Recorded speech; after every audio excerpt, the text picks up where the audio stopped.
días a los madrugadores del domingo.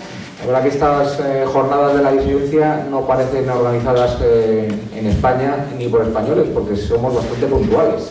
Ya sabéis que la costumbre hispana es lo de los 5 minutos de cortesía, que se convierten en media hora de descortesía para los que llegan a su hora. Pero bueno, nosotros tratamos de ser puntuales, así que muchas gracias por estar aquí en esta ya tercera jornada y última de estas jornadas de la disidencia. Para abrir esta jornada de domingo nos acompaña el profesor José Luis Orella, que es director de la Cátedra de Historia, Memoria e Identidad. Es profesor titular de Historia Contemporánea de la Universidad San Pablo CEU de Madrid. Es doctor en Historia por Deusto y en Derecho por la UNED. Y es historiador de la Edad Contemporánea, especializado en pensamiento político en España y en Europa Central. Seguro que muchos le habéis seguido a través de sus numerosas publicaciones ya, de libros y también de sus artículos y sus conferencias en distintos medios y en distintas colaboraciones.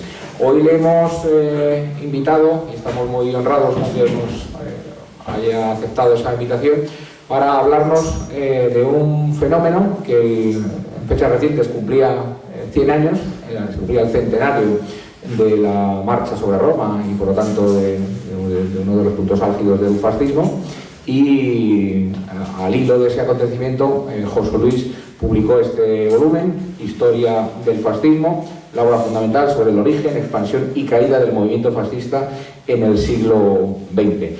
Y hoy, bueno, pues al hilo de esta publicación, nos va a ofrecer una conferencia a la que José Luis le había expuesto por título, entre interrogaciones, si no recuerdo mal, ¿fue una primavera el fascismo?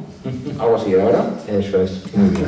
Pues nada, José Luis, ya te dejo con tu conferencia sobre el fascismo. Muchas gracias. Nada, a ti.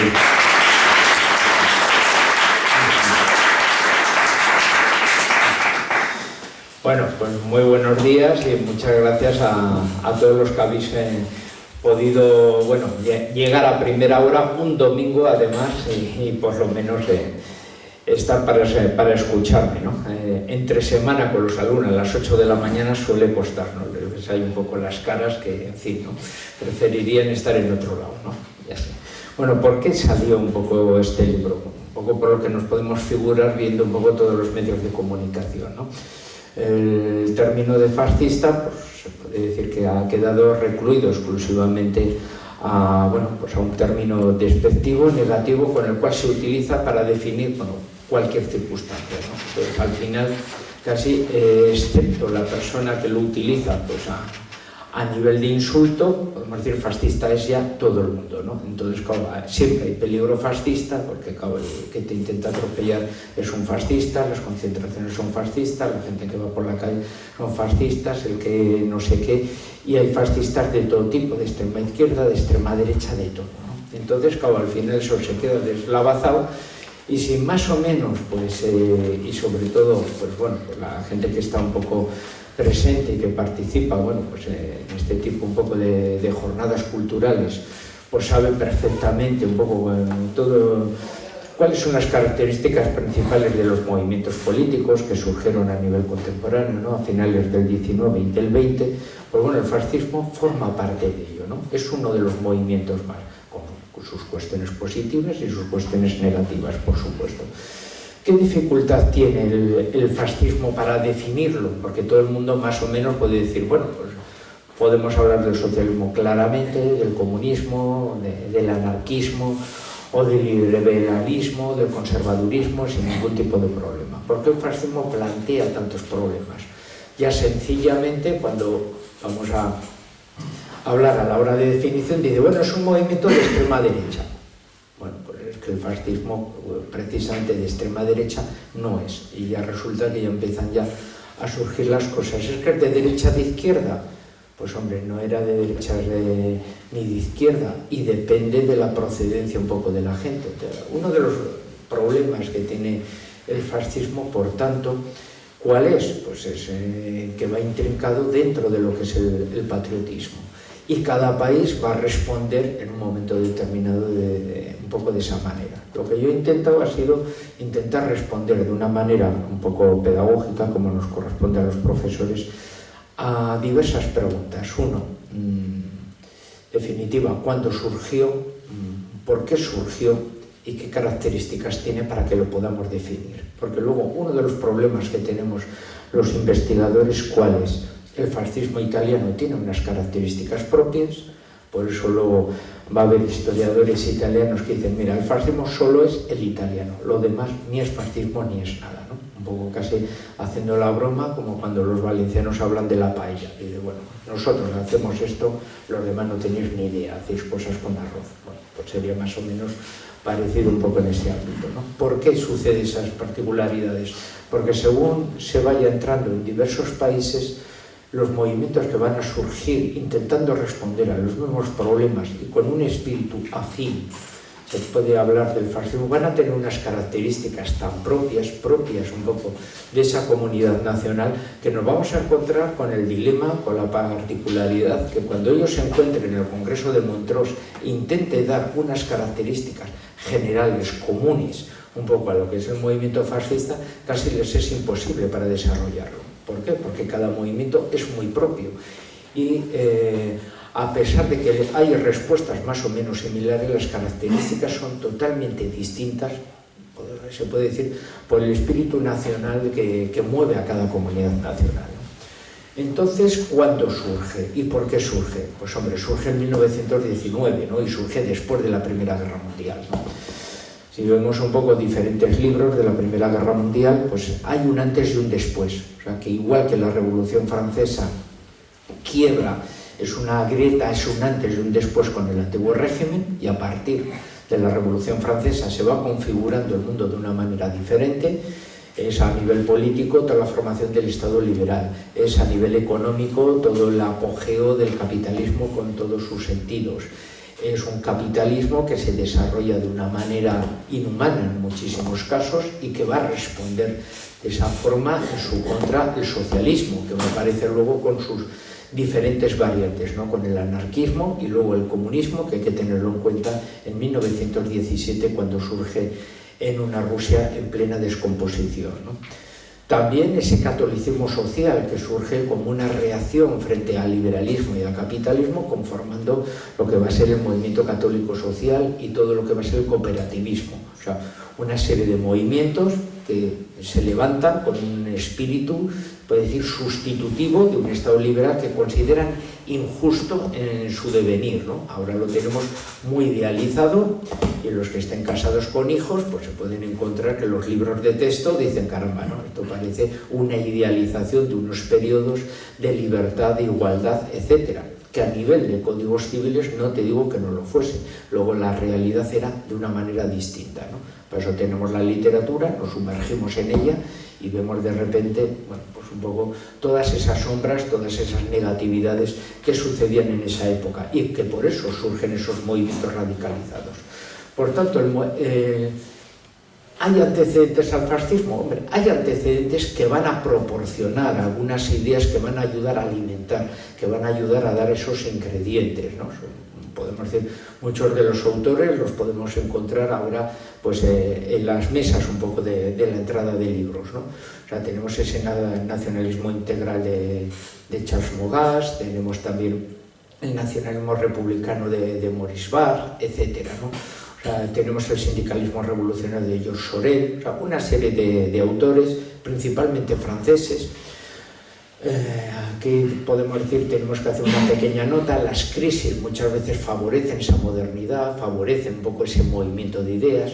Francia, con la pérdida, con la guerra franco-prusiana de Alsacia y Lorena, va a provocar todo un discurso nacionalista, toda una renovación un poco de ese pensamiento, ¿no? Una modernización, un discurso mucho más atrayente, y de ahí que, bueno, pues te encuentres, bueno, esas raíces que luego también van a influir en Mussolini y en otros posteriormente, ¿no? Por eso hay algún librito que uno puede encontrar por ahí, la raíz francesa del fascismo, ¿no? En realidad sería un poco la raíz de un nacionalismo que prepara un elemento más bien de derecha radical, de lo que sería extrema derecha, sería el mundo de Action Francés, pero que de ahí luego partirán algunos ingredientes, algunas ideas que puedan llegar al fascismo, siendo el fascismo una cuestión diferente, ¿no? O sea, que aquí hay que hacer matiz. Entonces, Acción Francesa, como dicen algunos, ¿fue un fascismo francés? Hombre, claramente no. Otra cuestión es que a partir de aquí haya una generación de discípulos que luego evolucionen hacia la postura del fascismo, o incluso aporten y sirva un poco para canalizar, templar un poco ese nuevo discurso ideológico que va a surgir. Por lo tanto, ya tenemos un poco esos antecedentes.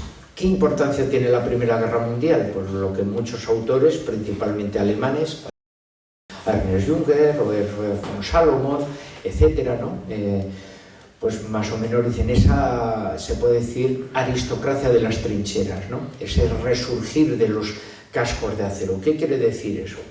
Quiere decir que cuando el hijo del campesino, el hijo del trabajador, el hijo del burgués han sido reclutados, han sido enviados a la trinchera, la Primera Guerra Mundial es la primera guerra, se puede decir, moderna, o sea, de revolución industrial, con todos los adelantos que la revolución industrial ha proporcionado, que si las minas, los blindados, la artillería pesada, las alambradas, es cuando el hombre desaparece a nivel de individualidad, ¿no? Es cuando los regimientos empiezan ya a denominarse ya regimientos 523, 540, etcétera. Los batallones también son numerados y los soldados van entrando de repente como una masa que nadie se conoce ni nada, ¿no? Tempestades de acero de Ernest Junger, pues puedes tener una anécdota de cuando él ha entrado como voluntario y ya está de oficial en los últimos tiempos, cuando uno de los reclutas pues se le presenta, ¿no? Y así, hola, me llamo Hans, ¿y tú cómo te llamas? Y uno de los suboficiales le dice, mira, no me interesa saber tu nombre, no quiero saber quién eres, porque eres un puñetero novato, vas a morir esta mañana y no quiero tener ningún recuerdo que me hiera tuyo. O sea, las cosas claras. El hombre masa, que podemos decir, ha perdido todo ese protagonismo. Claro, lo que sufrió esta gente en esa Primera Guerra Mundial, en las cuales podemos hablar casi de 2 millones de soldados alemanes que mueren en las trincheras, casi otros tantos británicos, franceses, etc., va a dejar, podemos decir, unas cicatrices, unas marcas indelebles en el espíritu, en el alma un poco de toda esa generación. Una generación cuyos supervivientes van a volver a sus países y se van a encontrar los vencidos, desde luego, con una situación catastrófica. Y algunos de los vencedores con una situación que es lo que van a llamar la victoria mutilada, ¿no? Que va a ser el caso de Italia, de caramba, aquí todo el mundo se ha llevado su premio, unos grandes botines, unas grandes circunstancias, y los italianos, es cierto que hemos entrado en la guerra a mitad de la Primera Guerra Mundial, pero hemos pagado una factura de 650.000 muertos, que se dice pronto, que habría que sumar luego mutilados, heridos, etcétera.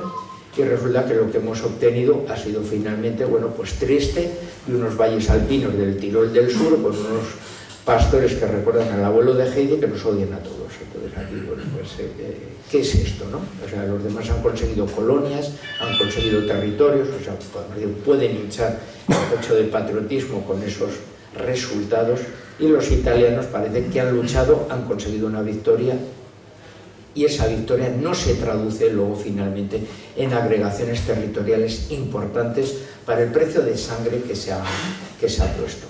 Luego la situación es además muy distinta, tampoco nos vamos a meter aquí porque no tenemos tiempo mucho para entrar en detalles, ¿no?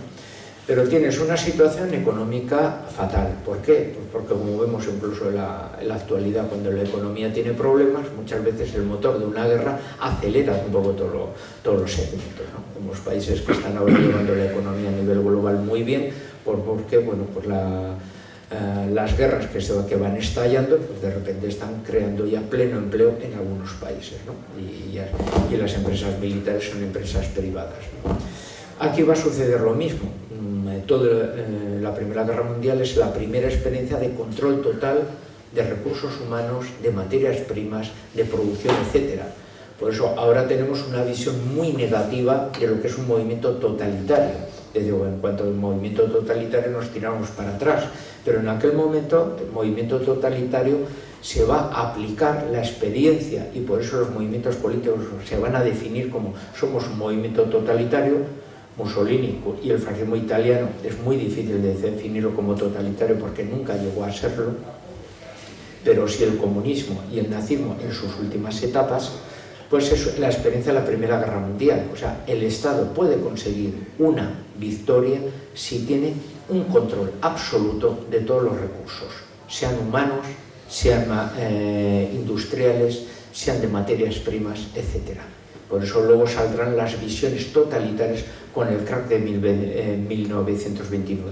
Si un movimiento político puede controlar todos los recursos, puede acabar con el paro, porque sería, por decir, una victoria sobre un problema de crisis. Es la aplicación de la mentalidad de la Primera Guerra Mundial años después para eso. Es la experiencia un poco de esta generación porque la han vivido ellos, ¿no? Por lo tanto, esta generación cuando vuelve con las fábricas que están cerrando, que están echando a la gente a la calle, que por lo tanto no tienen posibilidades de encontrar puestos de trabajo, se encuentran con una crisis política bárbara.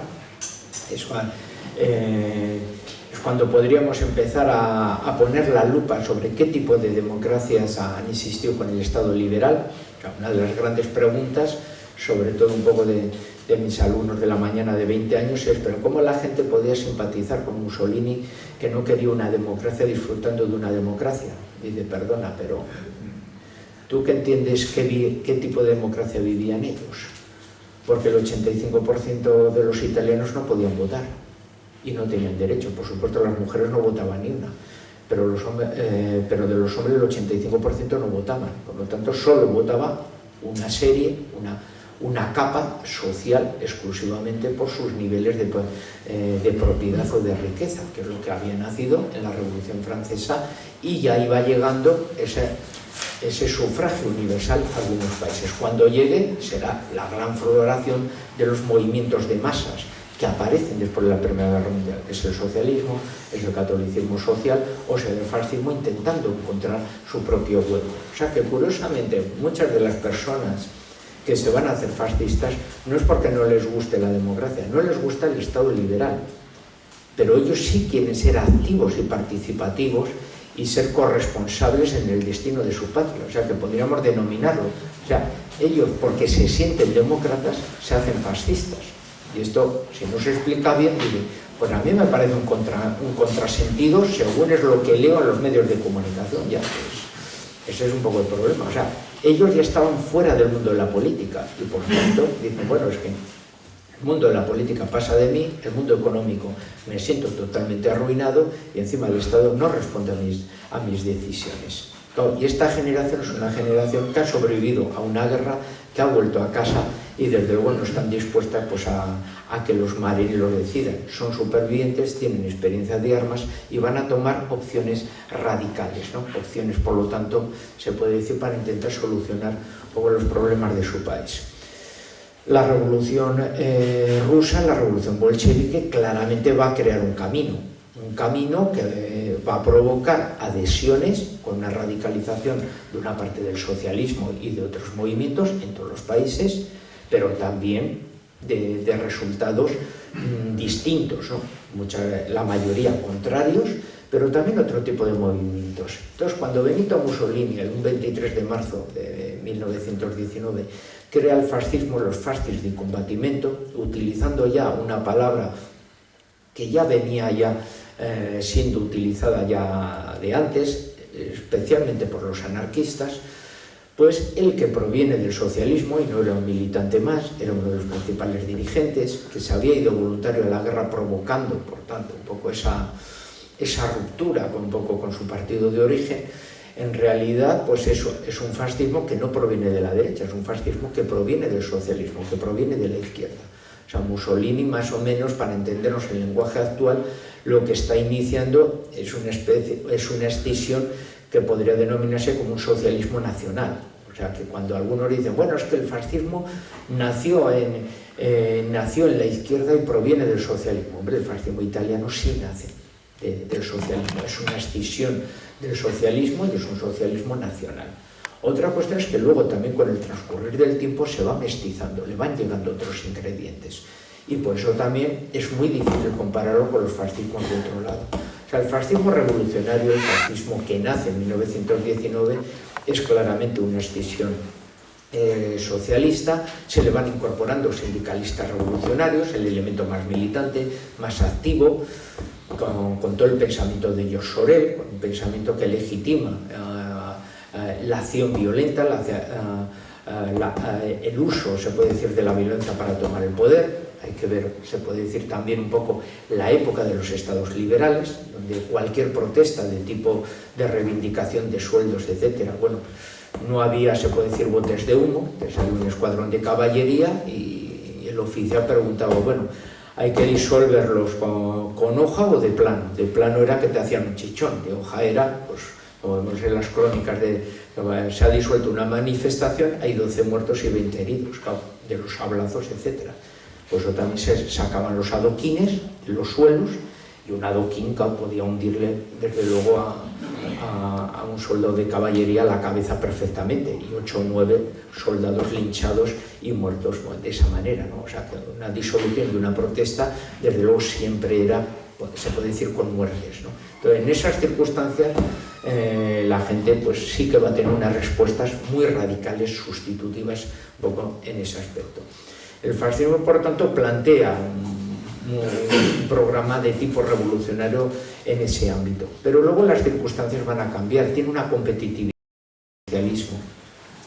y luego empieza a conformarse por la degradación del propio Estado, que no puede mantener el orden, y en Italia tiene un poco ese proceso que se llama el bienio rosso, o sea, un intento de revolución, de ocupación de fábricas, de propiedades, un intento de que toda la parte norte, la parte más industrializada, bueno, tenga esa experiencia revolucionaria y que pueda llevar, bueno, pues finalmente a la proclamación, bueno, pues de una república proletaria en territorio italiano, ¿no? Es cuando se escinde la parte más radical y formará el PC, ¿no? El Partido Comunista Italiano, con la rama, bueno, pues más militante un poco de todo ello. Claro, el fascismo tiene pues una parte importante que va a influir también en su estética, los arditi, ¿no? Las tropas de asalto.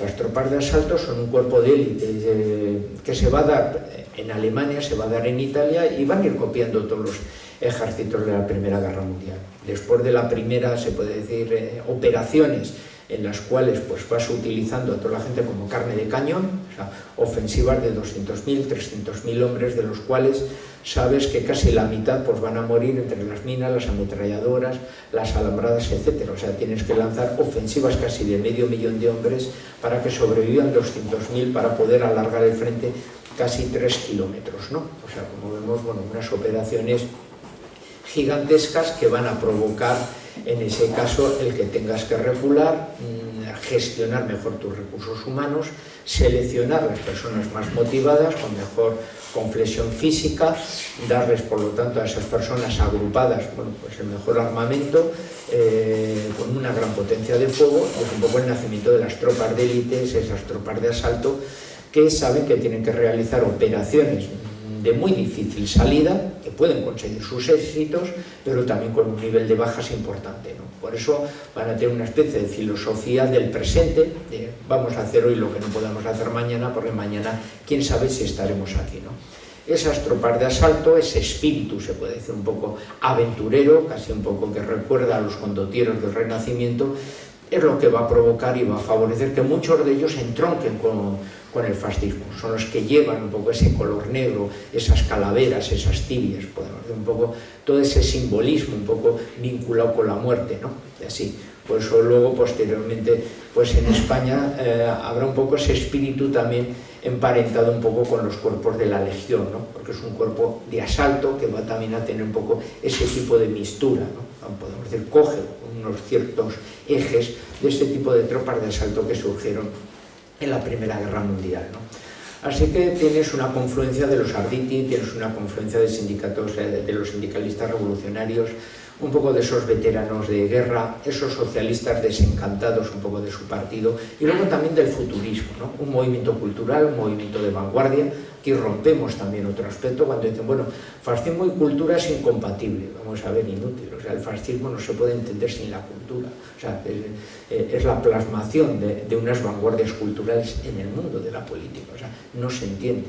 O sea, probablemente gran parte del mundo intelectual, gran parte del mundo cultural, por su vanguardismo, por su carácter rupturista, porque muchas veces por su propio incluso estilo, su modo de vida, no se sienten conforme al modelo de sociedad liberal en la cual viven, sienten unas ganas extremadas de romper. Por eso vamos a tener los surrealistas, muchos van a militar en el Partido Comunista hasta que les pongan órdenes y acaben en diversidades de extremas izquierdas porque no les gustan que les den órdenes. Que va a pasar un poco lo mismo, o sea, ese sentido, aquí va a tener mucha influencia Margarita Sarfatti, ¿no? la que fue una de las amantes más famosas de Benito Mussolini, crítica de arte, conoce a gran parte de los artistas y ella también pues, va a militar un poco en ese fascismo inicial y va a atraer a un gran número de artistas de vanguardia que van a entroncar allí. El futurismo era uno de los movimientos de vanguardia de un carácter más nacionalista, con un carácter profundamente antiliberal y sobre todo rupturista, ¿no? Son los que tienen unas frases, sobre todo para provocar en el aspecto principal, un poco hay de decir, bueno, ¿qué hacer con los museos? Los museos mejor sería quemarlos todos, ¿no? O sea, la victoria de Samotracia, es más bella una motocicleta, son los que crean, se puede decir, esa idea, sobre todo de velocidad, de juventud, de quemar, ¿no? Por eso, en la pintura, por ejemplo, futurista, el símbolo casi siempre vamos a ver, no son imágenes tradicionales de caballos, de campesinos, que pueden ser en otros movimientos, idealizando un mundo que parece que es donde está la reserva un poco de todo tipo de una nación a la hora de regenerarse. En el caso del fascismo italiano es la técnica, es la cuestión del futuro, es la tecnología, podemos decir, en visión moderna.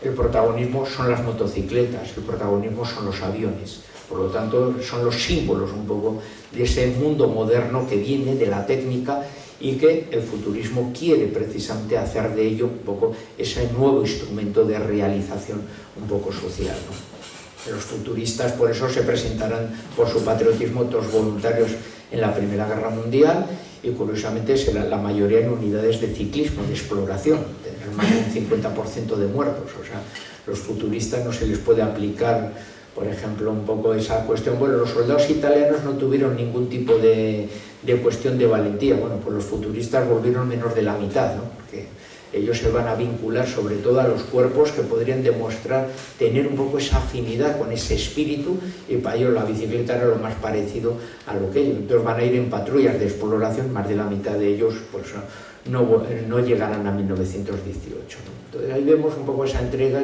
y cómo esos supervivientes, esos que van a conformar esa segunda o tercera generación del futurismo, se van a implicar también un poco en ese fascismo. Como vemos, bueno, es una especie de movimiento ecléctico que lo único que les une a todos es, por un lado, ruptura, por otro lado, regeneración. Tenemos un amor a la patria, queremos participar todos, la nación es un compromiso de todos los que conformamos esa nación y no nos gusta que, podemos decir, la nación que surge, se puede decir, dentro de lo que es el liberalismo, exclusivamente tenga el compromiso de la gente, podemos decir, con mayor nivel de riqueza y sean los que tengan ese protagonismo. Los demás, una masa pasiva que tiene que ser ordenada. Aquí también nos plantea ya otro interrogante. Entonces, ¿el fascismo es extrema derecha? No, no lo es. La extrema derecha es la que surge en el mundo del liberalismo, potenciando, radicalizando lo que sería principalmente el ejecutivo para que en momentos de crisis, como puede suceder por ejemplo con el miedo a la Revolución Rusa, pues entonces se potencia el orden. Son la aparición de esas guardias blancas, es un poco esos modelos que podríamos denominar más bien de Otto von Bismarck, o esas salidas bonapartistas. Necesitamos un César, necesitamos un militar que ponga orden. Ese tipo de expresiones, un poco hay que mantener la sociedad en orden, en un sentido jerarquizado, y por lo tanto evitar las soluciones de tipo revolucionario son las soluciones, se puede decir, de extrema derecha, que chocan con el fascismo porque es un movimiento revolucionario con unas ideas diferentes a lo que pueden ser los movimientos socialistas. Por eso cuando se dice es que el fascismo es una emanación de la extrema derecha, tío, es que no te enteras de nada. Como si a un anarquista le dices que tiene que ser comunista staliniano. Vamos a ver, los comunistas stalinianos se cargan a los anarquistas por deporte, vamos, o sea, es un competidor de izquierda, o sea, como juntar un león con un leopardo. Los leones matan a los leopardos porque van a por sus mismas presas. Aquí estamos hablando igual. O sea, la extrema derecha no tiene nada que ver. La Asociación Nacionalista Italiana, representativa de esa extrema derecha, cuando empiece el fascismo a cobrar fuerza, dirá, ¿vamos contra ellos o no vamos contra ellos? O sea, ellos, si les dicen que son revolucionarios y hay que ir en contra, ellos hubieran ido en contra. Es lo que pasará en otros países, en Rumanía, en Hungría, etc. Que ahí son más fáciles los movimientos fascistas de definir con sus propias características con respecto a los movimientos de derecha autoritaria o radicalizados. ¿Por qué? Porque son los regímenes más bien autoritarios, conservadores, los que aplastan a los movimientos fascistas en germen. Entonces ahí vemos claramente los matices, las diferencias, sobre todo en ese mundo centroeuropeo, en ese mundo del centro del este, ¿no? En este caso, vamos casi ya toca culminar para que podáis tener por lo menos un coloquio, hacer algunas preguntas antes de la siguiente, ¿no? Más o menos, como habéis visto, vamos un poco eliminando un poco ese tipo como de topes. ¿Qué pasa a continuación? Cuando el fascismo llega al poder, vamos a poner solo dos cifras. Las cifras muchas veces nos ayudan a definir. A partir de 1919, 1920, el fascismo italiano tiene como 50.000 afiliados, 60.000 afiliados. Cuando realiza la marcha sobre Roma ya tiene 320.000. Gran parte de ello es también la función un poco de todos estos cuerpos de autodefensa frente a los socialistas que se han ido incorporando. La mayoría son veteranos, gente que ha regresado a su casa, de repente ven que, pero ¿cómo que nos han ocupado la finca? ¿Cómo que no sé qué demonios pasa ahí? Esas clases medias que han participado, han luchado en el combate, han vuelto a casa y ven que el Estado liberal es inoperante, se van a sumar al fascismo. Pero claro, se puede decir toda la llegada de una masa de glóbulos blancos, podemos decir que van a negar los glóbulos negros fundacionales, ¿no? Entonces ahí es donde se van a ir conformando, por lo tanto, diferentes espíritus donde van a hacer ese fascismo del ventenio. Cuando Mussolini salga convertido en notable primer ministro, no deja de ser presidente de un gobierno de coalición. Él tiene que inventar casi una mística revolucionaria para tomar el poder, pero en definitiva él ha llegado al poder a través, podemos decir, de los condicionamientos casi normales, hablando, conspirando y conformando un ejecutivo plural con gente, en muchos casos, que les era necesario porque eran técnicos y procedían de muchos de ese ámbito, ¿no? Ahí sí que va a haber ya una mistura y va a haber procedencias como todo caballo ganador, que proceden de todo, ¿no? O sea, llegan los católicos sociales con su idea del corporativismo, que lo van a incorporar, el nacionalismo italiano, aquel de extrema derecha, monárquico, etcétera, también se va a incorporar. O sea, se van incorporando corrientes que son las que, podemos decir, ayudan a adulterar, se puede decir, ese mensaje revolucionario un poco del fascismo, ¿no?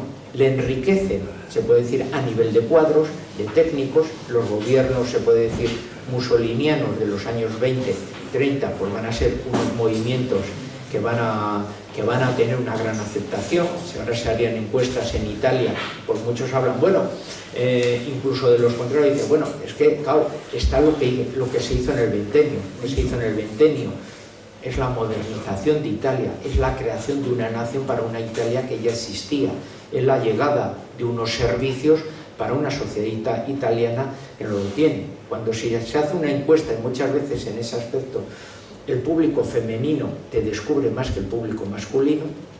Público femenino, habitualmente las señoras, si son mayores y son madres de familia, pues en todos los países responden de la misma manera. Yo no entiendo de política. Vale, bien. Pero usted, ¿cómo calificaría el fascismo? Bueno, yo no entiendo de política. Pero bueno, el fascismo, no sé, tenía cosas buenas. Bueno, dígame qué cosas buenas tenía el fascismo. Pero son los primeros que pusieron que ampliaron el número de escuelas por aquí, trajeron también las bibliotecas, es cuando la gimnasia se convirtió en una asignatura, ciertos deportes que solo los podían hacer cierta gente, ahora los puede hacer toda la comunidad, toda la gente, pero yo no entiendo de política. La primera vez que llega al cine, etc. O sea, los servicios sociales, la primera vez que llegaron, las comunicaciones también llegaron, o sea, la modernización, la transformación de Italia en un Estado moderno llegó precisamente un poco por ese control que desarrolló ese gobierno, se puede decir mixto, pero con ese espíritu también revolucionario un poco de esa manera. Por eso también el uso a nivel propagandístico de los instrumentos de masas, ¿no? El cine, que llega incluso a las masas de analfabetos, o el deporte.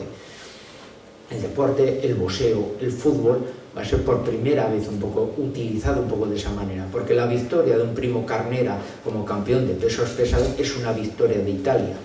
Y eso va a provocar que incluso cuando el gran astro de hollywoodiense, pues hay italiano, ahora no me viene el nombre, de cine mudo, ¿no? Hay que pues fallezca, Valentino, Rodolfo Valentino, no, será la leyenda de que Mussolini mandó una escuadra de fascistas para enterrarlo. Era mentira, pero es la propia compañía hollywoodiense la que contrata a varios actores para que vayan uniformados de escuadristas y entierren a Romano Valentino, a Valentino. Y así, o sea, vemos ahí, podemos decir, cómo incluso a nivel internacional se provoca estos que le están haciendo fue Gandhi a Berlín, y por tanto, aquí ya por ir un poco finalizando para poner, si eso, algo de coloquio, en la parte final, pues llegamos, los movimientos nacionalistas que van surgiendo en otros países van viendo un cliché, van cogiendo un modelo para poder aplicar. Y por tanto, ahora ya tenemos, se puede decir, la última pregunta. ¿Los demás son fascistas o no son fascistas? Viniendo de donde vienen. Porque claro, el movimiento de la Guerra de Hierro en Rumanía es un fascismo, propiamente se estudia como un movimiento fascista, pero ¿qué tiene que ver con el fascismo italiano? Pues se puede decir casi nada. Si nos vamos a Irlanda, por ejemplo, es uno de los casos que a mí más me gusta estudiar por su rareza, el Fine Gael, los camisas azules, ellos se definen como fascistas. Si tú ves su programa y todo eso, dices, caramba, pero esto más bien sería casi una especie de derecha radical.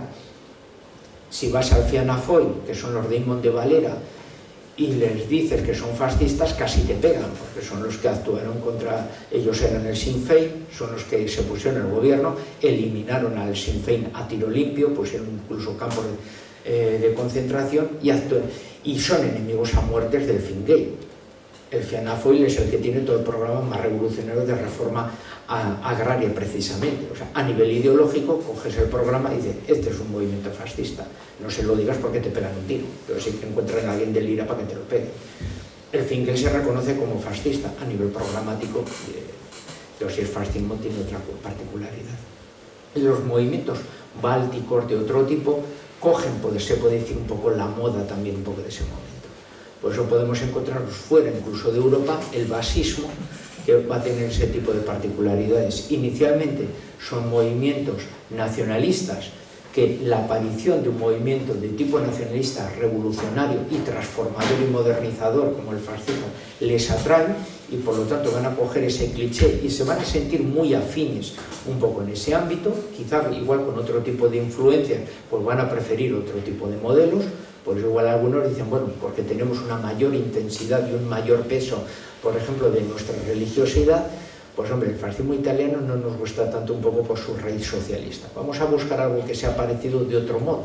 Y entonces igual en Polonia o en el Líbano prefieren ser falangistas y no ser precisamente fascistas, porque les gusta esa otra novedad, que aquí ya entraríamos en otra particularidad. Entonces, ¿el falangismo y el fascismo son iguales? Pues claro, si los vemos, caramba, los ingredientes son distintos. Los programas hay afinidades, pero son diferentes, el fascismo italiano y el falangismo. O sea, no puedes decir que el falangismo sea, por ejemplo, un fascismo español, porque no es un movimiento mimético. Pero tiene sus parentescos, sí, pero no es lo mismo porque los ingredientes son distintos. Entonces ahí tenemos, podemos decir un poco, ese tipo de circunstancias, que es lo que hablamos. Entonces, cada país te plantea unos problemas muy distintos. Si nos vamos a Francia, tendremos el Partido Popular francés, una escisión del Partido Comunista, que es un partido obrero, es un partido que pasa a ser corporativo, llega a ser un partido plenamente fascista, al cual se le van a ir integrando grupos de derechistas de todos lados, ¿no? Procedentes, y resulta que ha surgido de una escisión precisamente del comunismo, ¿no? O el mundo nacionalista flamenco, etcétera, que luego esos movimientos, cuando han perdurado, han ido evolucionando en caminos distintos, ¿no? Si coges el basismo, que era muy familiar y muy afín al fascismo, ahora pertenece al Internacional Socialista, ¿no? Entonces vemos, podemos decir luego, los vaivenes, ¿no? O el más boliviano que lideró Evo Morales pertenece a una escisión, por ejemplo, de la Falange Socialista Boliviana, etcétera, ¿no? Entonces, bueno, luego podemos decir los partidos pueden ir evolucionando, o el movimiento social italiano ya era una mistura de aquel fascismo republicano que recupera un poco sus raíces, pero en el cual se van a integrar luego monárquicos, etcétera. O sea que el movimiento social italiano tiene segmentos fascistas, tiene segmentos que no son claramente son fascistas, por eso se reconocen más bien como un elemento derechista. Aquí ya empezamos con el tema de las confusiones. La Alianza Nacional, por supuesto, ya sería una, podemos decir, ya una conservadurización de lo que fue el MSI en aquel momento, y los Fratelli d'Italia, pues es claramente un partido conservador, aunque genéticamente, se puede decir, sean nietos del movimiento social italiano. Pero como si nosotros nos preguntasen, bueno, ¿tú piensas igual que tu bisabuelo? Pues tenemos sus rasgos, tenemos sus apariencias, nos sentimos orgullosos igual de algún aspecto que pudo tener uno de nuestros bisabuelos, pero lógicamente no pensamos como nuestros bisabuelos porque vivimos momentos completamente distintos históricamente, e incluso igual podemos tener unas ideas que nuestro bisabuelo pues nos hubiera pegado 2 tiros, nos hubiera metido en el huerto y ya está. O sea que podemos decir que suceden esas cosas. Lo mismo pasa cuando hablan un poco de los Fratelli d'Italia, que Giorgia Meloni pues también se hicieron un poco el juego, ¿no? De M a M, ¿no? De Mussolini a Meloni. Bueno, si uno busca un poco, incluso ya solo con el MSI, la estructura social del MSI, cómo se conformaba, qué tipo de voto tenía, etcétera, y la estructura de los Fratelli, ve un poco las divergencias. ¿El uno es nieto del otro? Sí, pero que tienen matices, que tienen grandes diferencias, por supuesto, un poco en ese aspecto. Así que nada, un poco por atarme al horario, pues hago fin un poco a mi conclusión, porque como ven, como empiezo por la mañana, pues ya tengo las pilas repletas y podría seguir más. Así que si hay tiempo para alguna pregunta... Claro que sí. Muchísimas gracias, José Luis.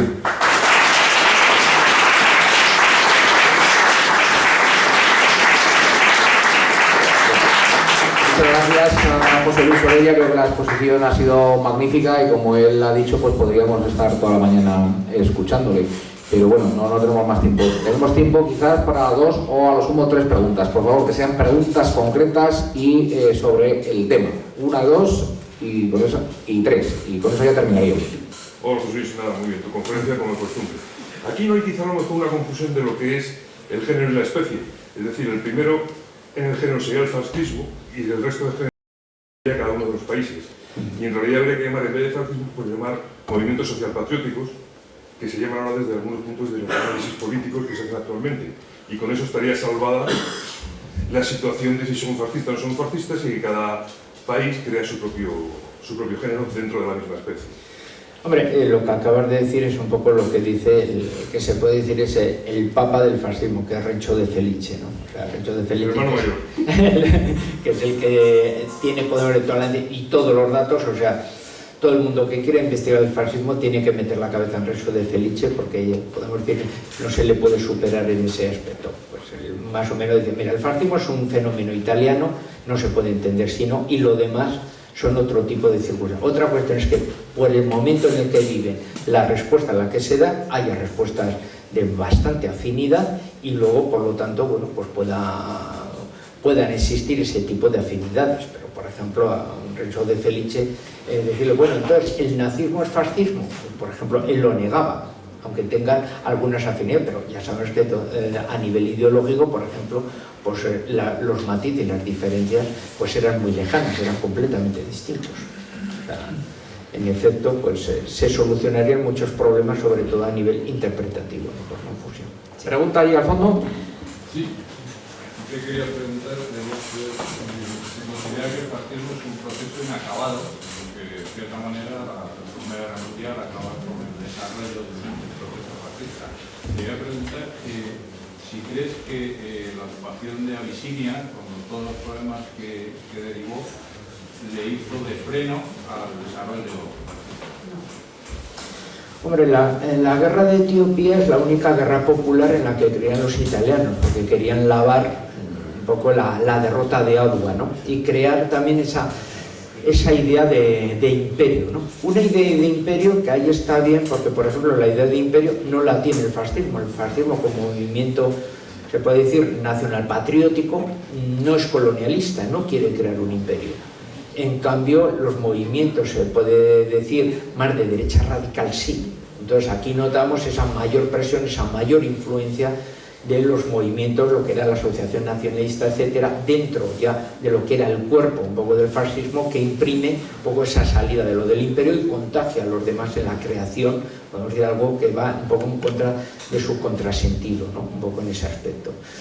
Sí que provoca unos cambios, ¿no? Lacerantes. La guerra de Etiopía va a provocar una ruptura en sus relaciones internacionales y va a favorecer, por lo tanto, bueno, pues unos cambios y una ruptura que desembocará en la Segunda Guerra Mundial y que por lo tanto también implicará en el fascismo italiano esa vuelta a sus orígenes para regenerarse, ¿no? Convirtiéndose casi al final en una especie de socialismo patriótico autogestionario, ¿no? O sea, hay una anécdota de los dueños de la Fiat que cuando están llamando a los ejércitos aliados y dicen, oye, pero vamos a ver, o sea, que vengan rápidamente las divisiones americanas aquí, porque es que Mussolini está entregando las fábricas a los obreros.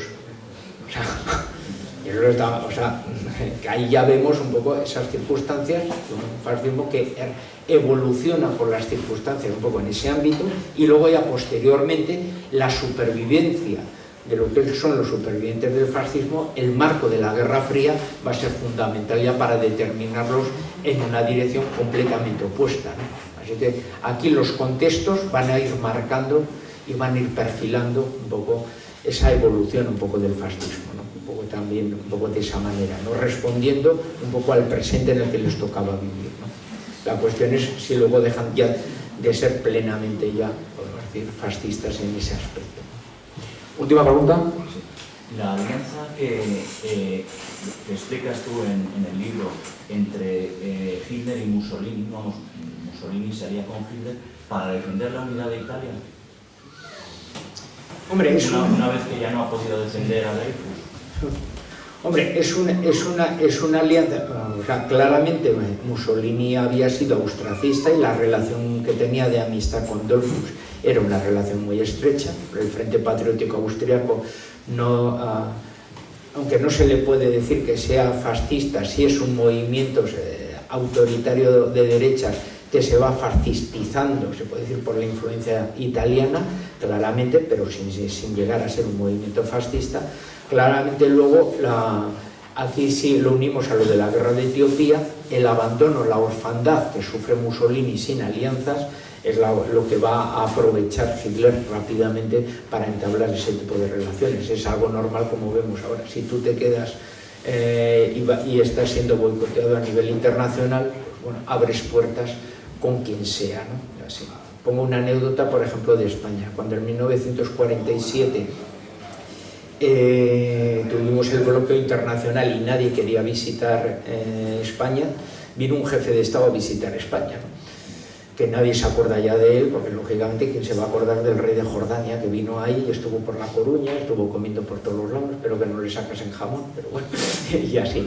Bueno, pues en Jordania todavía se acuerdan de eso, ¿no? De eso. Para nosotros es una anécdota, pero para ellos, digo, bueno, pues fue una de las pocas salidas que hicieron a un país occidental y le tratamos, vamos, porque era un jefe de Estado que rompía todo el bloqueo internacional y que venía un poco en ese aspecto. Ahí pasa un poco lo mismo. Mussolini se queda absolutamente en solitario y Hitler, que es en ese momento también una de las potencias vencida en la Primera Guerra Mundial y que no tiene acuerdos internacionales, se empieza a abrirse y ve la gran oportunidad de contar con un aliado en el ámbito del Mediterráneo en paralelo, que es inicialmente un área que a él no le interesa, ¿no?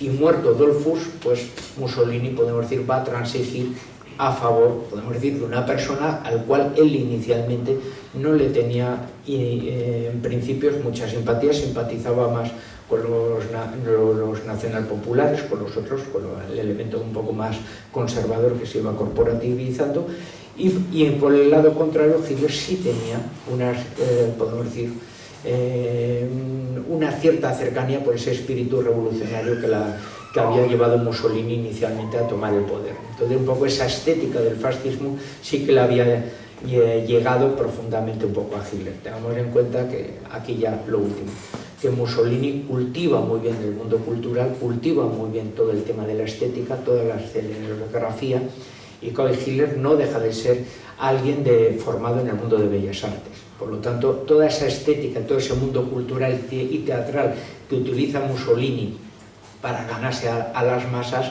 pues Hitler va a ser uno de los primeros cautivados que luego lo va a utilizar él propiamente también para su movimiento. Bueno, pues ahora sí, ya ponemos punto final a esta conferencia, agradeciéndole a José Luis su presencia y recomendándoos, como no puede ser de otra manera, que adquiráis su libro. Y bueno, hay 10 minutos hasta la próxima conferencia, que será la de José Javier Esparza. En estos 10 minutos, si alguno ha adquirido el libro y quiere que se lo firme José Luis, pues supongo que no tendrá ningún problema. Muchísimas gracias.